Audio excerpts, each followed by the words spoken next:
Hi, and welcome to Basic Folk. This is a podcast where we have honest conversations with folk musicians. Thanks for finding us. I'm your host, Cindy Howes. Canadian songwriter Rose Cousins hates small talk. She'd much prefer to get down to the bone of your humanity and know about your struggle than talk about the weather. Raised in the tight-knit community on Prince Edward Island, at a young age, Cousins had the sense of helping out others and lifting up others instilled in her. She also spent a lot of time alone working to process her deepest feelings. We talk about how the piano served as a way to express herself through music, which led to playing guitar and writing. In university, Rose studied kinesiology, which has made her aware of her own body and is something she thinks about and uses every day. At one point, she was on her way to becoming a strength and conditioning coach, but music took off for her in unexpected ways.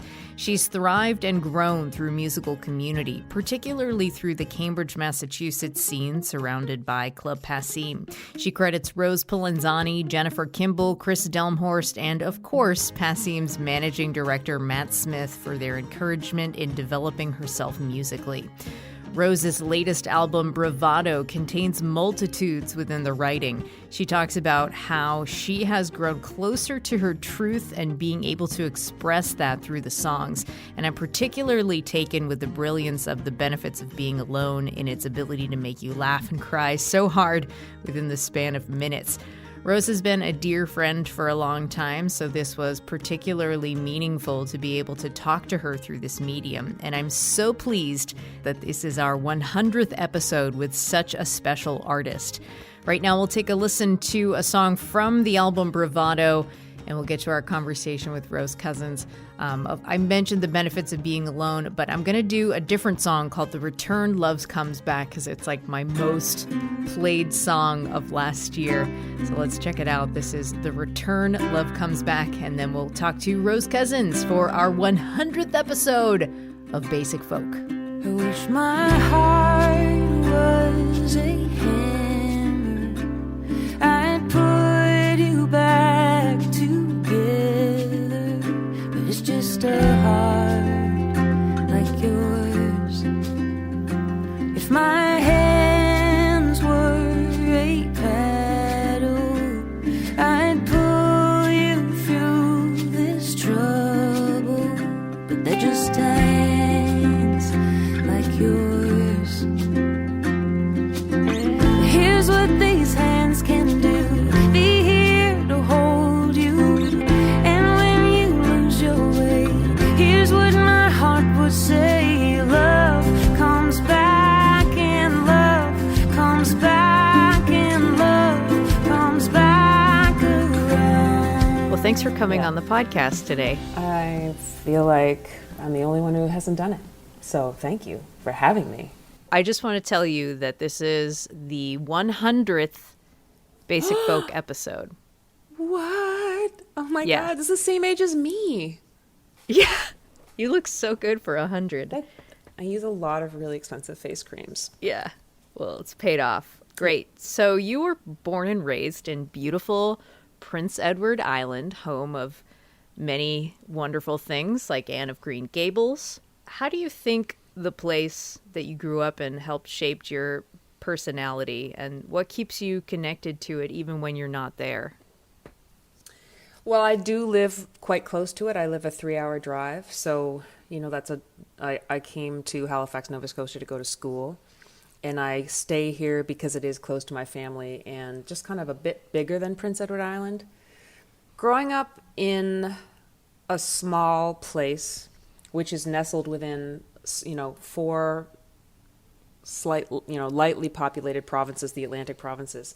There's definitely an East Coast feel, which is community based, which is a nurturing place. And I feel like I walk in the world as someone who grew up in a small community whose instinct is to lift all of our people up, whether it's like stopping by the side of the road to help someone who looks like they need help, or giving them a lift to town, or the way that people gather around each other when they're in small communities, which can also exist in a big city. But when I first started going to the U.S. and bigger cities, including Boston, I had probably a bit of naivete and or when I was walking in New York and people weren't saying hi to me, and I'm like, what is the deal? You know, I was probably a bit tender in the bigger cities, but the landscape of PEI is probably what my inner landscape looks like, and it's the place I feel understood, maybe, even though there was probably a section of time after I left that very small place where I felt deeply not understood, but it's probably because I didn't even understand myself. But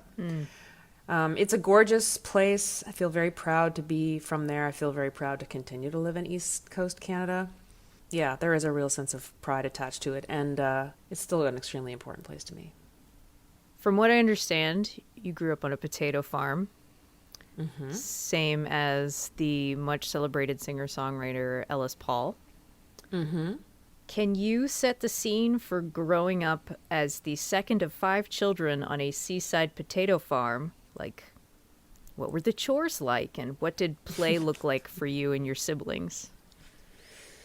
Yeah, the farther I've gotten away from my childhood, the more I can see it with gratitude, I guess. The place was very busy. A very active farm, so you know, there were lots of people working on the farm, and certainly seasonally it was very busy in the spring, summer, fall. I played outside in the dirt. We would jump in the back of the truck in summer and drive to the beach. It was very close to the beach. You know, we always had a German Shepherd dog running around. We had cats. It's a beautiful place, unbelievably beautiful place. You know, where it's like your mom says, go play outside, and you can go do it and you're completely fine. But a lot of, heavy traffic and always something to do, which is probably why I have this like sense of guilt for idleness. So even, I would, scrape and paint buildings, or like mow the lawn, or, clean the bathrooms and dust the whatever. There was always lots of chores. I didn't do a lot of work in the farming part of it specifically, but certainly like, property upkeep. And I babysat my 3 younger brothers a lot. And once I got my license, there was always like, if you were taking a vehicle to town, there was always going to be like a tractor part that you had to go and pick up somewhere, or drop a check off somewhere, or drive someone out to the warehouse, or, I always say that I learned a lot of transferable skills when I was growing up that serve me now. And certainly one of them is teamwork, I guess, even though I deeply resented it when I was a teenager. What was the thing that you always wanted to do instead of chores? I don't know. Nothing pops to mind. Probably watch TV. Yeah. We were kind of like in a zone where we only had one channel, which was CBC.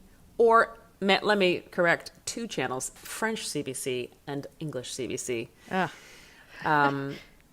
And we watched more TV when Dad wasn't around, but as soon as he came home, it was just like, shit, what am I supposed to be doing?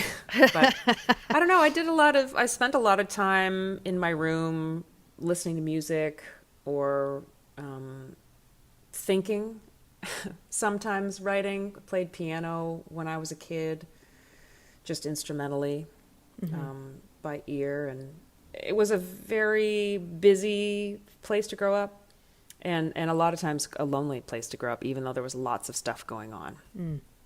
I have observed over the years that there is like a sweet closeness in your immediate family, just from you talking about them, or posting pictures of them, or just writing about them.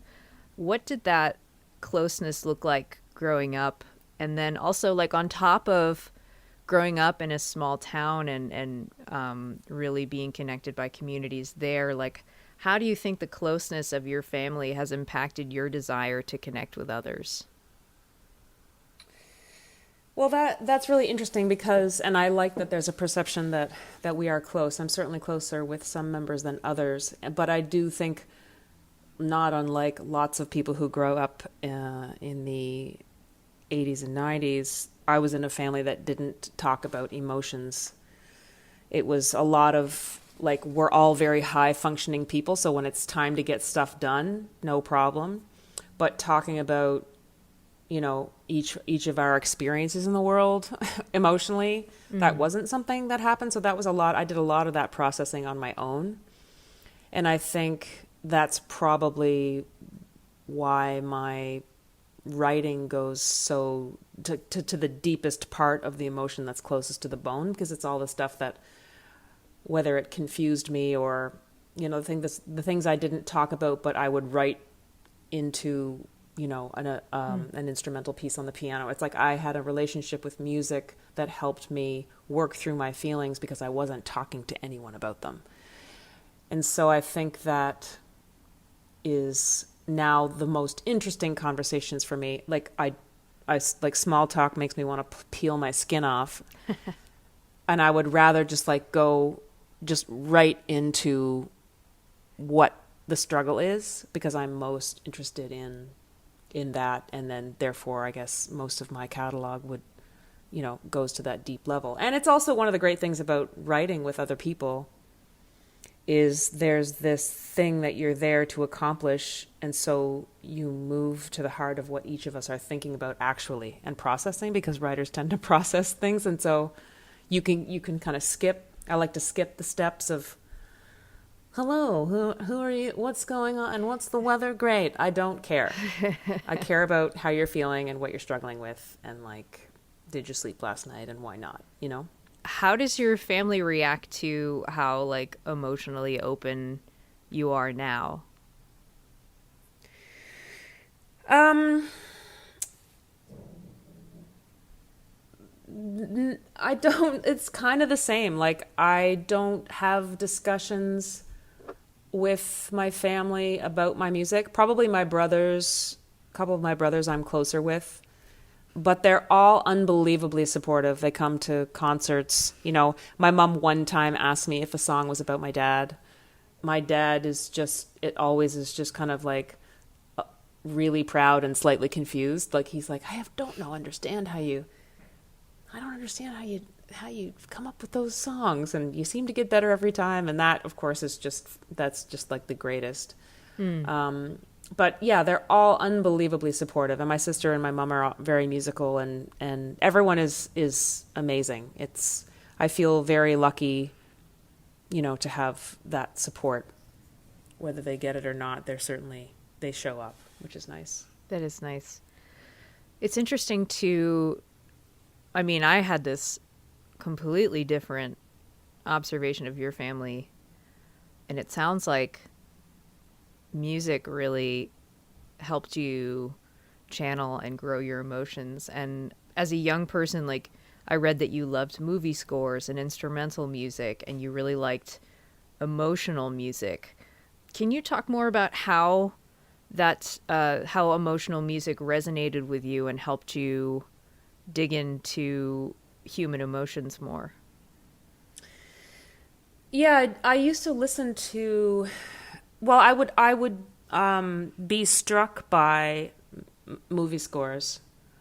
My dad had a little cassette recorder, and I would take it and hold it up to the TV and record the song that I liked and take it back to the piano and learn it by ear. It's just that music is the thing that people don't remember that's there, but it is the thing that creates the whole emotional canvas of what's happening on the scene. For me, and probably lots of people who have a deep relationship with music, it is the soundtrack to our lives. And so I'm sure there was things in the musical scores that I was hearing that were helping me work through whatever I was working through, which is probably just a lot of not being able to talk about feelings as a teenager. So I am still deeply moved by emotional cinematic music, which my music has elements of that. I tend, strings are so deeply emotional, and piano is such an expressive instrument that those are the ways that I lean, and that tends to be the music that I love. I love melody and kind of the expansion and contraction of a musical journey, whether it has lyrics or not. But it definitely started with from my own playing of music on piano as just instrumental stuff. So I would compose just instrumental stuff. I would feel I just play my feelings into the piano, really. I have a theory about you and the piano. Oh, God. Are you ready? Yes. So you call yourself an introvert, and the piano was your first instrument. You taught yourself to play the piano. When did you first start playing the piano? I know I took lessons.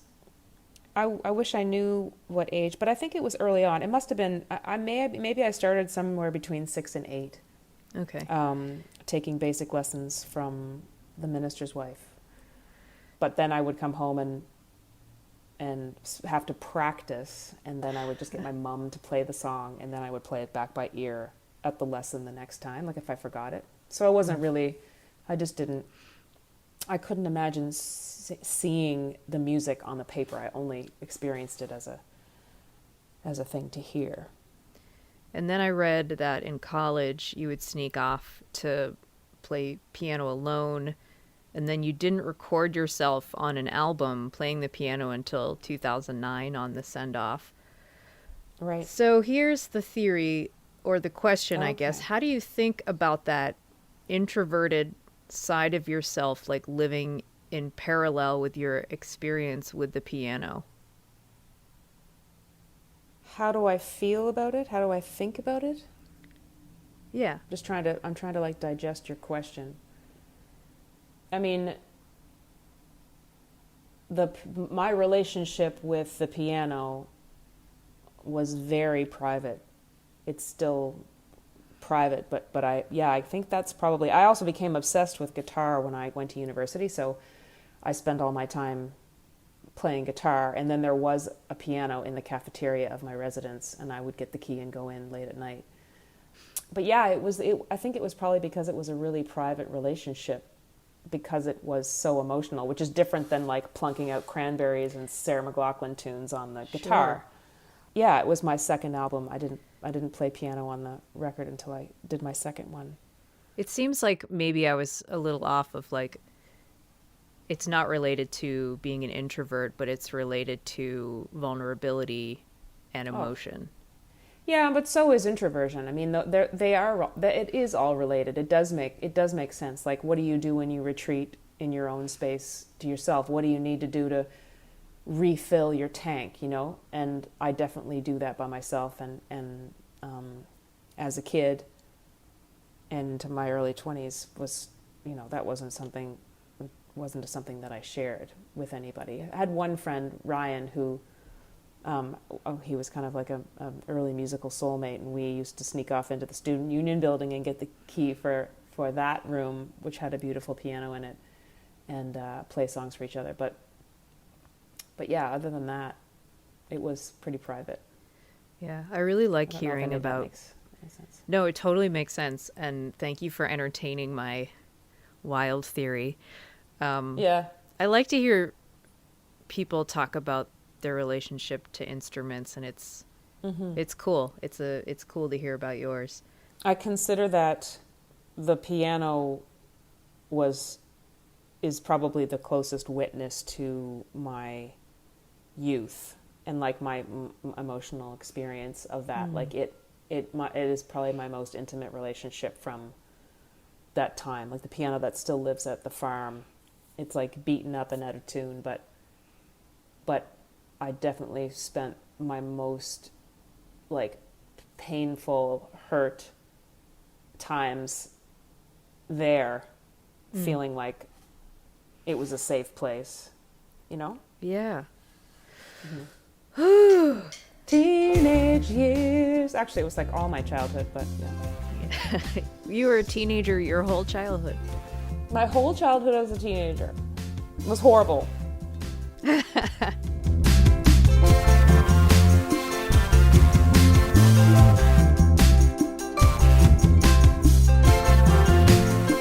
Rose, I've actually learned quite a bit about folk musicians, like especially Canadians, because you are Canadian, from you over the years. I'm thinking like particularly Tim O'Brien and Cheryl Wheeler, like among others. Like for me, like I might have known those names, but like you validated them to me as like, these are, you know, incredible musicians. And you've also named like Sean Colvin and Patty Griffin as heroes. When did you start learning about this type of songwriter music, and what was that like experience like for you, learning about all these different kinds of songwriters? Like if there was a partner in crime sharing this music with you, or just getting it from all over the place, what was it like? Yeah, there were kind of like a few key people that shared music with me. My friend Ryan, who I mentioned, was introducing. He got obsessed with the bluegrass world, so that was kind of like the Tim O'Brien. And but I was listening to Alison Krauss before that, which of course led like the Carter Family, that kind of era, and like Gillian Welch in that kind of pocket. And then I had another friend named Jay, and he always made me mixed cassette tapes, and CDs, and introduced me actually to Edie Carey, who, as you know, is now my best friend. He ended up seeing her at a festival with Melissa Ferrick in Toronto, and he's like, oh my God, you got to hear this girl, and sent me her music. But he used to make me incredible tapes, including like Garrison Starr, because I wouldn't have known her, and now she's a friend of mine. It's so actually amazing.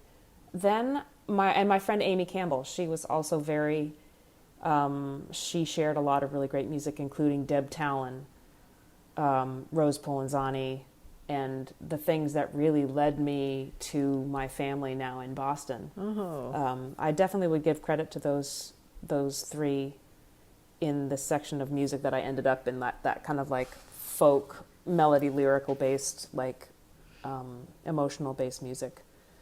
So I'm very thankful to those people who came into my life, and you know, certainly the sharing of lots of different music. I mean, so much. I've recently thought about, you know, going back and listening to what I was listening to in like the late 90s. You know, it would be all the cool little indie bands. Yeah. I'm like, by the time I finish answering, I have no idea what you asked me. That's the way this podcast works. Yeah. I just want to hear you talk endlessly. Oh, yeah. You attended Dalhousie University? Dalhousie University, or Dalhousie.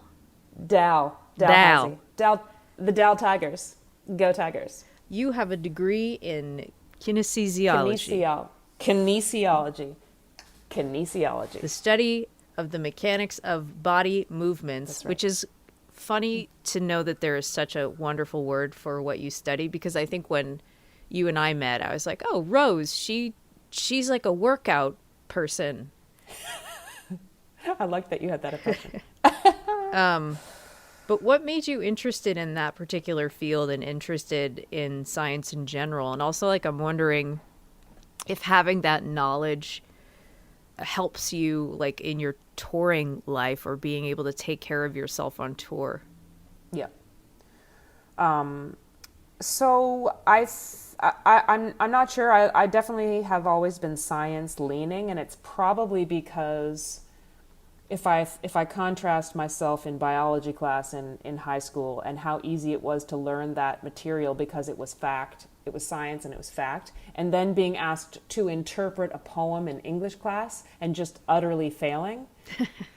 You know, it isn't until years and years later that I become a writer, and I'm just like, a poem can mean so many things, and there was no way that I could have gotten that wrong or right, but the level of intimidation of it was really high. But like, science is like, it's this, this, and this, and I'm deeply interested. I always was interested, probably because I had the typical female poor relationship with my body, and I got unhealthily obsessed with exercise as a teenager.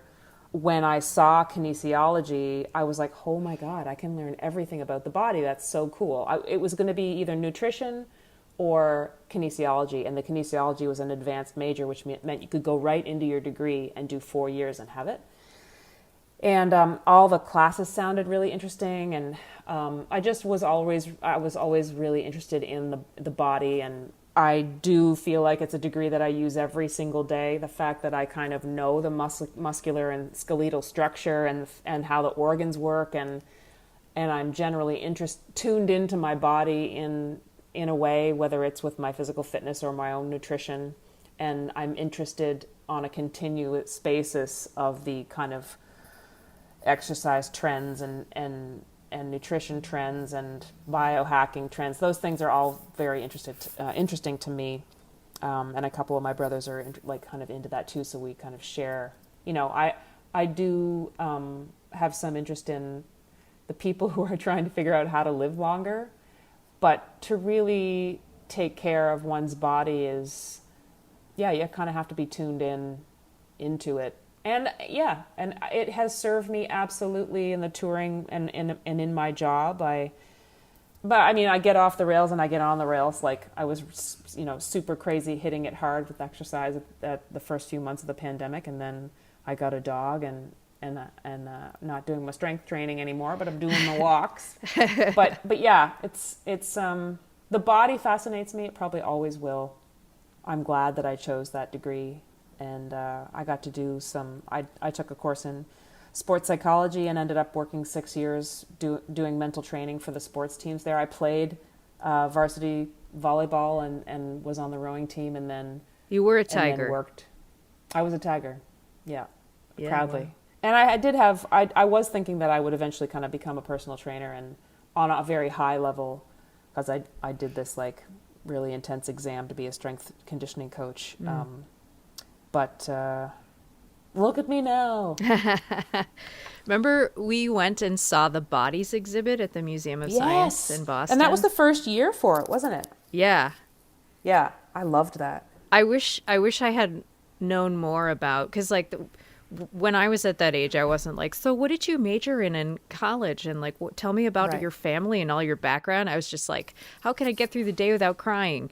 But anyways, I wish that I had known that you had that background in going through the Bodies exhibit with you.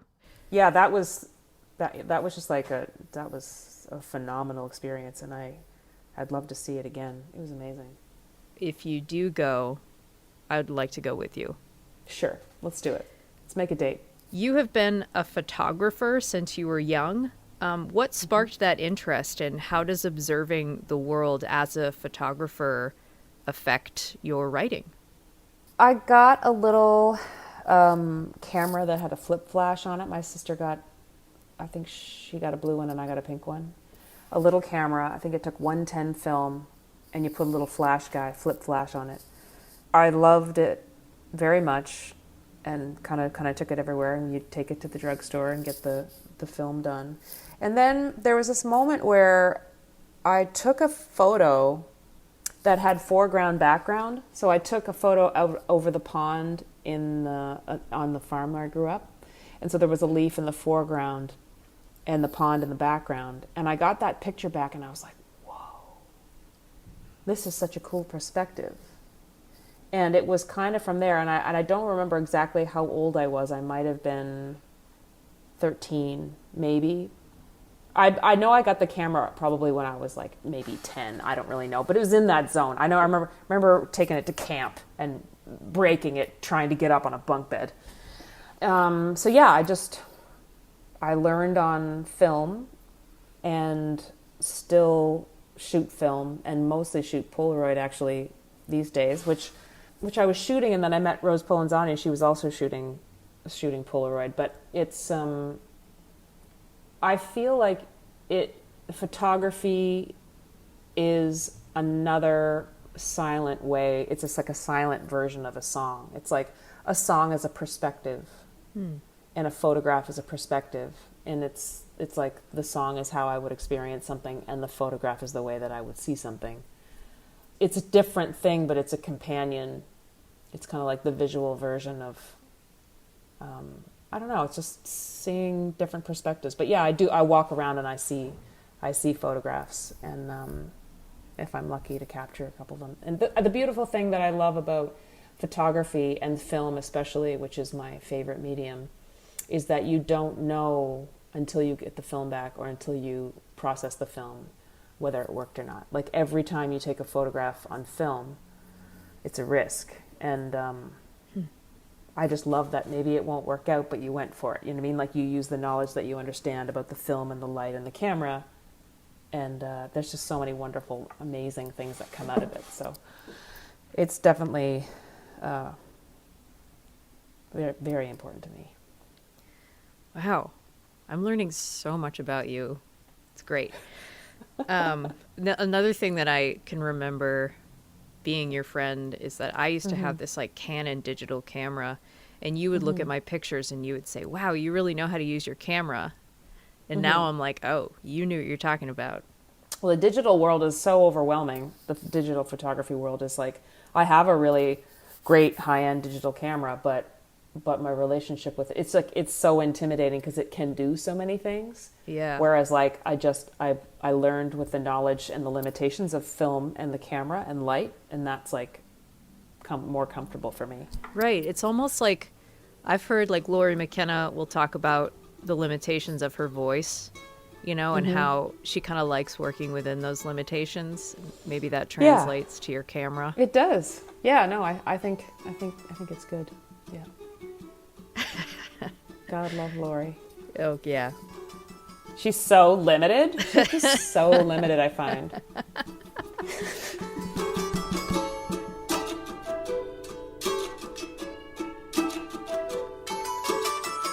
Speaking of Rose Polenzani and Lori Yes. McKenna, you have a very special connection with the Cambridge, Massachusetts music community. And you first went there in 2002 on a work trip and visited Passim, which is the club that eventually you would play at many, many, many times, and became like an integral part of that Passim world. Yeah. How do you think that community has shaped your musicality, as in terms of like what kind of musician you wanted to be, what your career was going to look like, and what kind of performer you wanted to be? The Cambridge music scene is like was a place that helped me blossom in a way that was like the invitation was so beautiful, you know, and specifically credit to Rose Polenzani, who really took my hand and, you know, brought me into her home and her community, and the ways that I was able to do that on my own by, you know, befriending Matt, coming and playing Campfire in 2003, and then telling him all of my hopes and dreams, you know, opening for Meg Hutchinson, opening for Edie Carey, opening for the Weepies.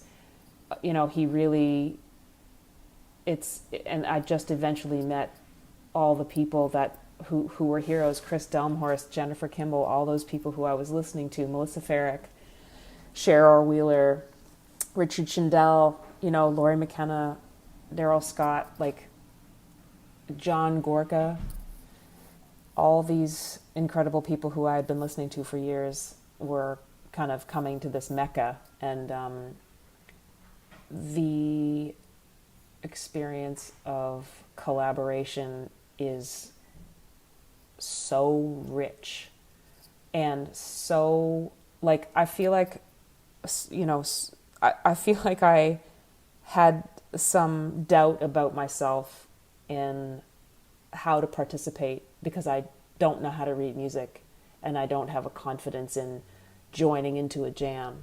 Whereas, like, you know, there was probably a moment where Rose Polenzani was like, this is in C, and handing me like a Glock stick so that I could just play along in C. And, you know, and or also like forcing me, I feel like you were living at 952 when this happened, when she was forcing me to do that insane harmony part to that Puka song. But I did it, you know, she's, you know, singing with her and Jen Kimball and Kris Delmhorst, like, just like the richest of musical experiences, the richest of collaborations, and the support like I understood from where I grew up, but just in a musical sense. Like, let's bring all of our special magic things together and put them in this magic bucket and and shake it up and see what comes out. And it's like, of course, yes, I'll sing, I'll play with you, I'll come to your show, I'll do all the things. Like, it's such a rich community that isn't focused on the soaring of people's career, but just in the richness of the musical experience that we make with each other. And so therefore goodness and great career things come out of it too, because it's like, look at this incredible tool chest of incredible people and musicians that I have, and we've made so many beautiful things together. It continues to inform the way that I walk in the world, and my deep love of collaboration. It just kind of reaffirms it every time I'm there. Wow.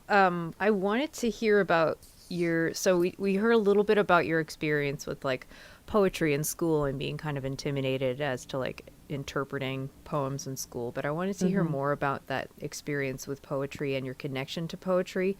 You do talk about how much you like poetry, and you often will post poems on your Instagram stories. So when and where did that interest for you start? I definitely secretly wrote poems as a kid. I think the first opportunity in high school to write them, I feel like I remember there was an English something where we had to write poems in grade 11. I feel like, poetry played a companion piece to music, which is just helping me exercise those emotions that I wasn't talking about out loud to anybody. But my relationship with reading poetry has certainly been more ferocious in the recent past, probably in the last, since I've been a touring musician in the last 15 years and really digging into and, buying poetry books and it feeds the same. I love poetry that gets right down into the deep struggle, or that makes joyful things more simplistic. But I also see, it's interesting, now that I think about it, poetry is this, it's like somewhere in between photography and music. If I think about a poem being a snapshot of time that's being written about in this thing. Like, I guess poetry can be as big and wide as possible conceptually, but I think probably my favorite poems are the ones that are like,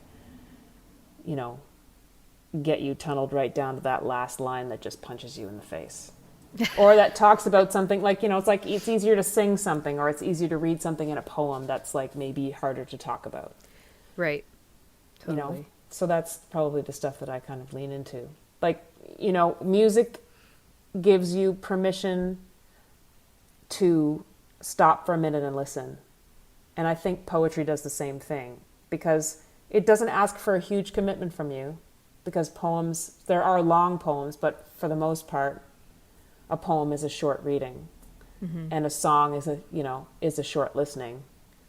That sends everything through a sieve a whole bunch of times, and this distillation process gets you down to the thing you actually really want to say, which is the human challenge of just like, what is it that you want to say? Like, what do you want me to know?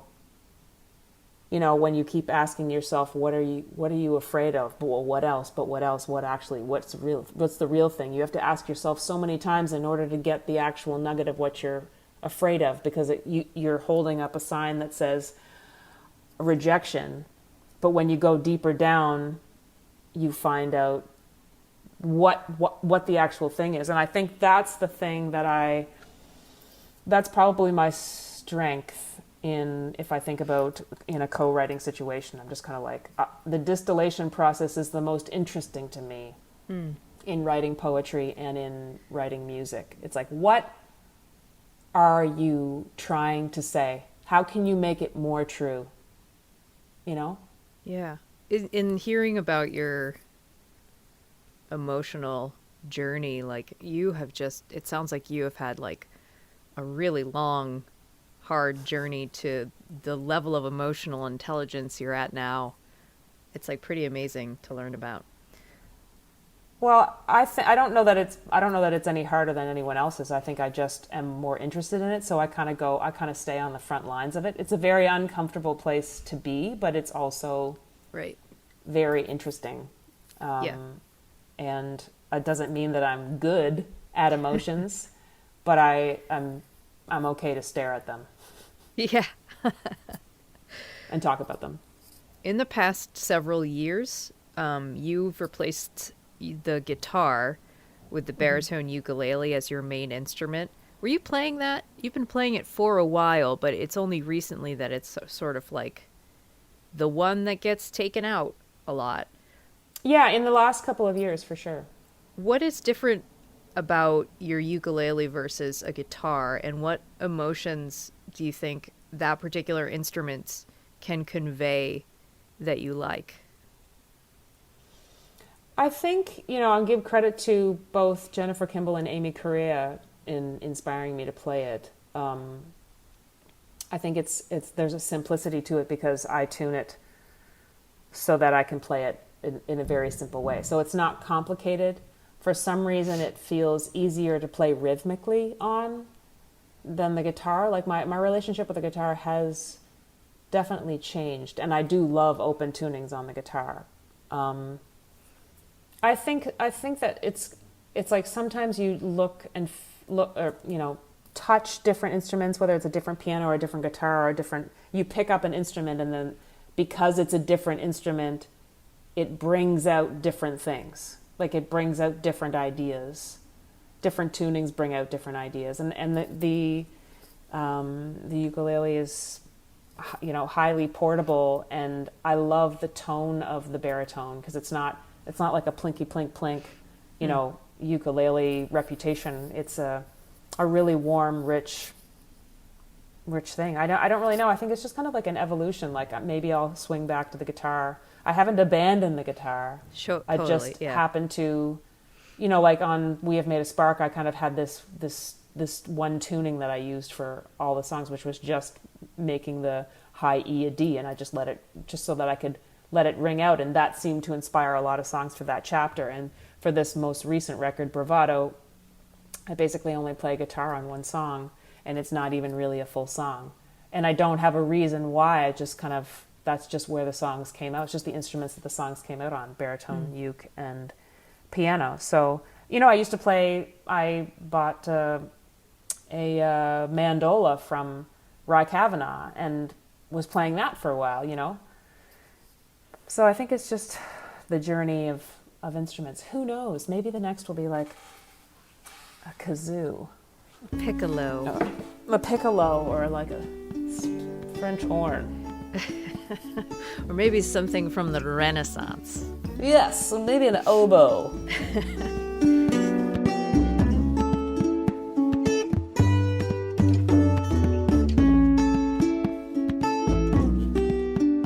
The latest album is Bravado, and you've talked about your bravado is like your good friend that comes in handy. And if you listen to the song Bravado, like you list all of the things that she's very good at that you don't want to do.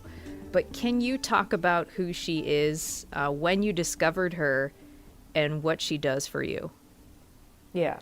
Well, the song is called The Expert because I really didn't want to call any song Bravado. So I just want to say it's called The Expert. Oh, yeah, sorry. The Expert. Yeah. So the first song I wrote for the record is called The Fraud.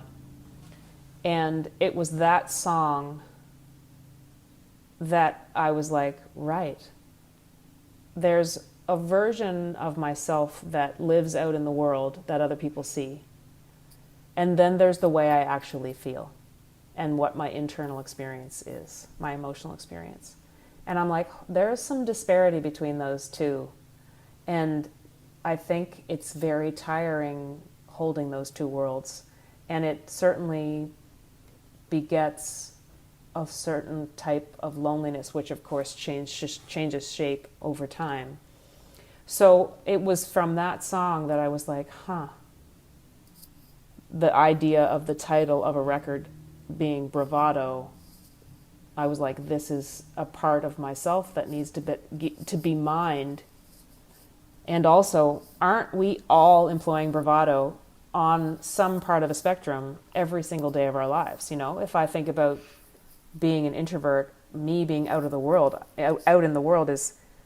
is basically, I've just got some really fine-tuned coping skills, and I employ bravado all the time.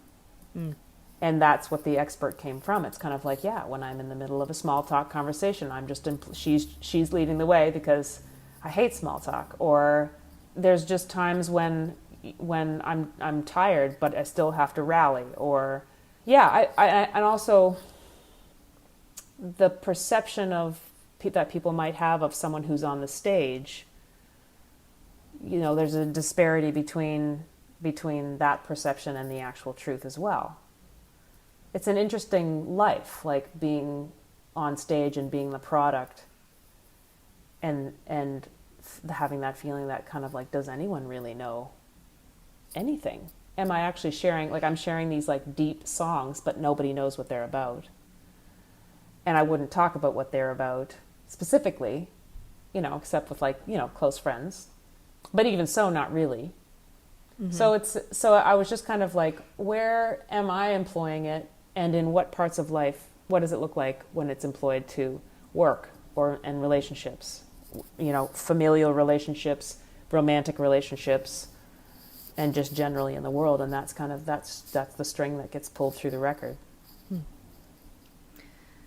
The song Benefits of Being Alone, something I really like about it, or are you still calling it boba? Boba, #boba, yeah. #boba. That song throws a spotlight on the fact that some people are alone, and there's a difference between that and being lonely. And I think it examines both things really well. Thank you. And it made me think about, like, in the United States, that if you are alone or if you don't have children, there is this like judgment or exclusion of society kind of placed on you, particularly if you're a woman. And I'm wondering, like, is it similar in Canada? What is your observation and experience with that? Yeah, I mean,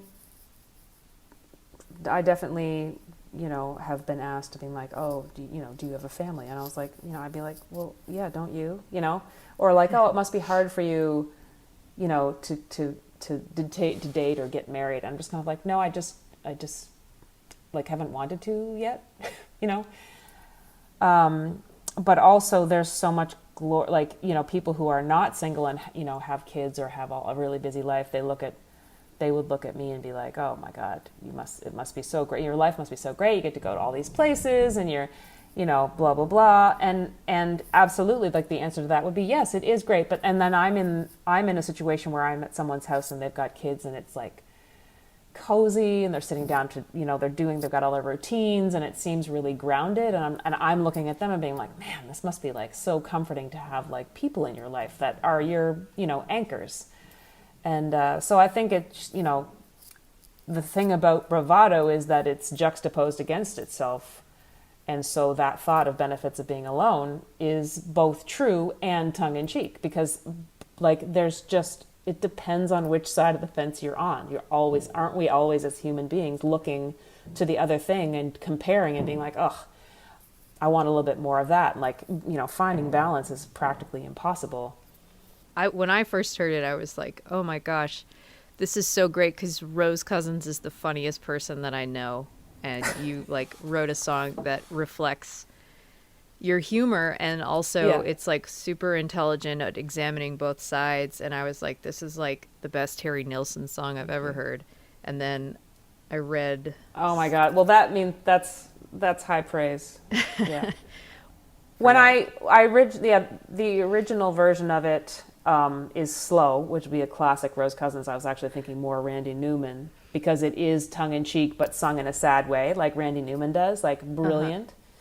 And then I recorded it like that in the studio, and then I was like, I would love to hear this like in a Nick Lowe version, because Nick Lowe also does that from the other side. Like, he's like singing mean or hilarious sad things in an upbeat way.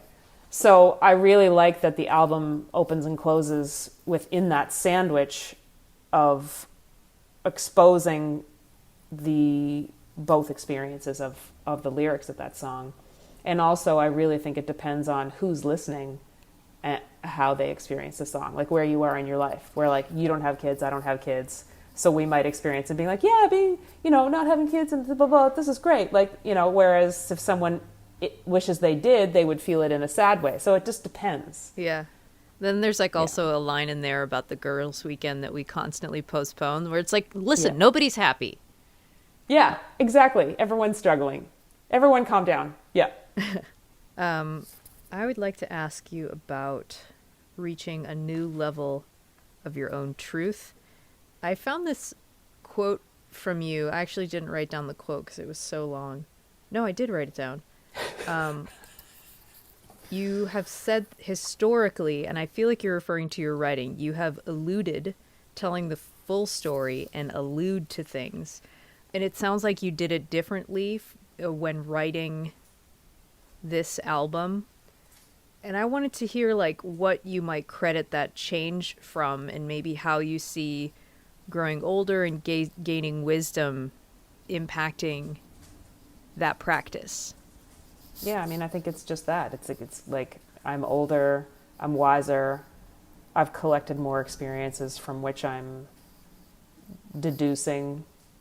It's like the sieve I talked about earlier. Like, it's the distillation process, and that happens as you grow older. If you take the opportunity to house clean your emotional world along the way and take things from the experiences that you have, good and bad, this record is really probably the closest I've looked at, calling myself out on bad crutches. Not that I've eliminated them, Yeah. but just that I'm pointing to them and telling them that I know that they're there, and realizing that nothing's going to change unless I'm aware of them. And Right. I think it's not, I don't think it's the majority of people, I don't think, probably examine emotions as deeply as I do, which is a blessing and a curse. But yeah, I just think that's the thing. It's like you can try and impart your wisdom on people who are younger than you, like they might have done for me when I was younger. But it's not going to, you just have to earn it yourself. You just have to like live and fail and succeed and hurt. And, if you can embrace probably overall everything, discomfort, then you can really see what gifts are in it, because there's so much, there's so much energy goes into avoiding things that are uncomfortable, myself included. That's what bravado does. She comes up and she's just like, let me take care of this uncomfortable situation. And you can go watch CBC. Yeah. Go watch CBC, French or English. Right. Yeah. Gosh. Do you like getting older? Yeah, I mean, there's not anything that I can do about it. And I think that's, where I'm glad that I'm interested in health and keeping myself healthy. And I think, it's a privilege. It's a privilege. It has more in it. My life has more in it now.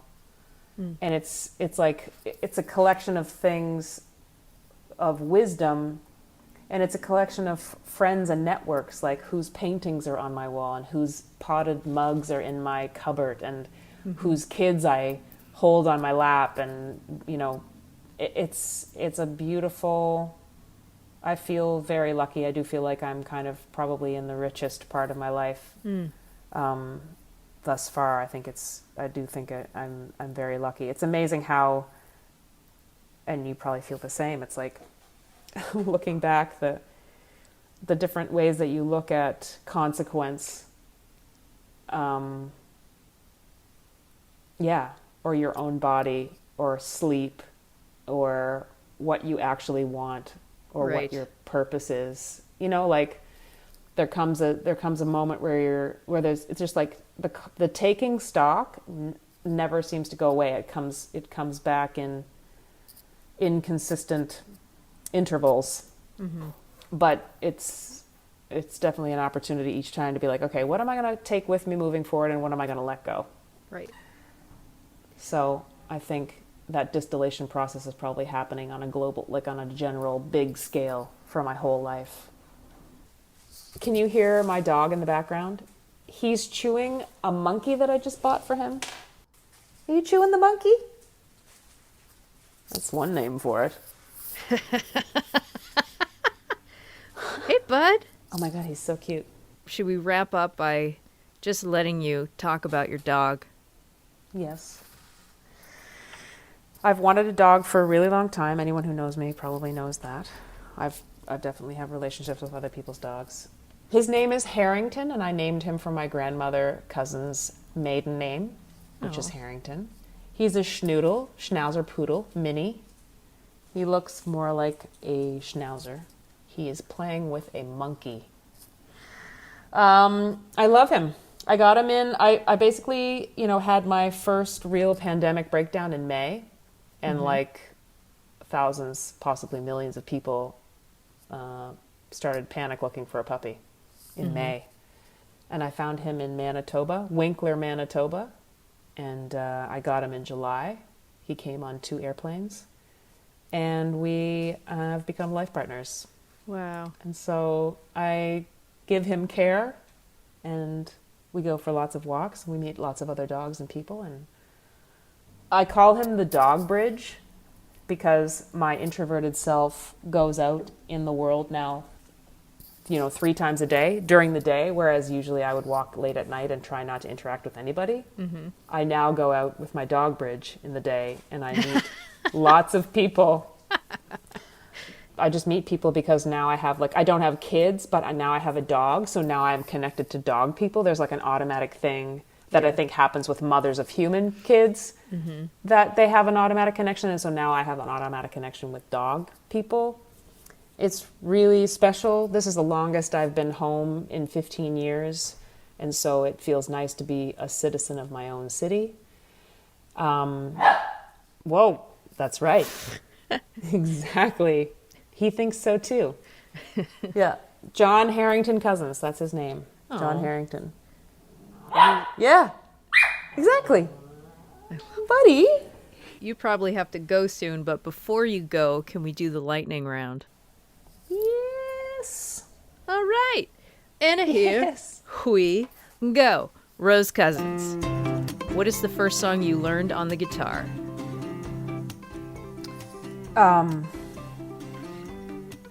Something by the Cranberries. That may or may not be true. That or A Lonely Day by Ben Harper. What is your coffee order? When I'm out, I would get a double cappuccino. First celebrity crush? Oh, God. Pierce Brosnan? Oh, no, maybe Sean Connery? I don't know, one of those two. Okay. Oh, no, or Bobby from Dallas, which shows how old I am. Who is the nicest musician you've ever met? Edie Carey. What is your favorite podcast? Oh. Is this where everyone says CindyCast? Oh, maybe right now during the pandemic, I've listened to Brene Brown's podcast, Unlocking Us, which I have enjoyed. And I've listened to a few of the Oprah ones. And of course, CindyCast. Yes, nice one. First album you bought with your own money? MC Hammer, Too Legit to Quit on CD. What was your first concert? I mean, the first one of note was when I went to the first Lilith Fair in Montreal. I think it was 1997. Oh, right. And I left work. Like, I did an irresponsible thing in order to get there. Like, I didn't leave enough time for me to get back from my shift, and I barely got back from my shift, but I fell asleep while driving and had a shower in a YMCA for $5. But one of my best friends came and met me, and we drove in her mom's car all the way to Montreal and back. We went to see the concert and got in the car. It's a 12-hour drive. Oh my gosh. It was insane. So that was the biggest one. That's the most epic answer. Yeah. Last book you read? I just finished Many Masters, Many Lives, which was given to me by a friend from forever ago. For some reason, something I said made him think that I should read it, so I read it super quick. It's about a psychotherapist who he has this one patient who he goes through regressions of past lives with her. Oh, wow. So it's interesting. And I'm currently reading Jan Arden's newest biography, which came out yesterday. Oh, cool. But I've read quite a few interesting things in this last time. Between the World and Us. I read How to Be an Anti-Racist. I listened to The Body's Not the Apology by Sonia Renee Taylor. I'm doing lots of good and varied reading, and poetry by David White, WHYTE. Yeah. Okay, last question. Where is the most beautiful place you've ever visited? Prince Edward Island. Oh, good answer. I was actually just in Cape Breton on the weekend, Cape Breton, Nova Scotia, and it was absolutely stunning. I really do think the east coast of Canada is beautiful. And I've seen a lot of beautiful places, but yeah, my heart beats for this place. Oh. Well, thank you very much for completing the lightning round. You have done very satisfactory. We made it through the interview without any tears. Yeah, although barely. I was on edge. I was on Yeah, the I edge of sensed it. it. The precipice. No, I sensed it. Yep. You could see the brim of my eyelids. I could Water. feel it welling. Right. Yep. Well, it's. Yep. I mean, you're such a dear friend and a favorite musician of mine, and it was just really, it was a real pleasure and a privilege to talk to you for this amount of time and to learn all about our dear friend Rose Cousins. Thank you. Well, I love you, Cindy, and it's fun to continue to share chapters of our lives together as we work, like as friends, and then like in our work. It's pretty cool. Pretty cool exchange program. International exchange program. Basic Folk this week was produced by me. I produced it, and it was very fun, and I had a good time, and I did a great job. Laura McCarthy is our social media producer. Lindsay Myers is our business manager. Alex Stanton of Townspeople composes our music. Basic Folk is proud to be on the American Songwriter Podcast Network. I'm your host, Cindy Howes. Thank you so much for joining me today on our 100th episode. And if you'd like to take a listen to all the other episodes, you can find them wherever you get podcasts and at cindyhouse.net. Okay, we'll talk to you the next one that you listen to, which is maybe 101st episode of Basic Folk. Okay, bye. Yeah, exactly.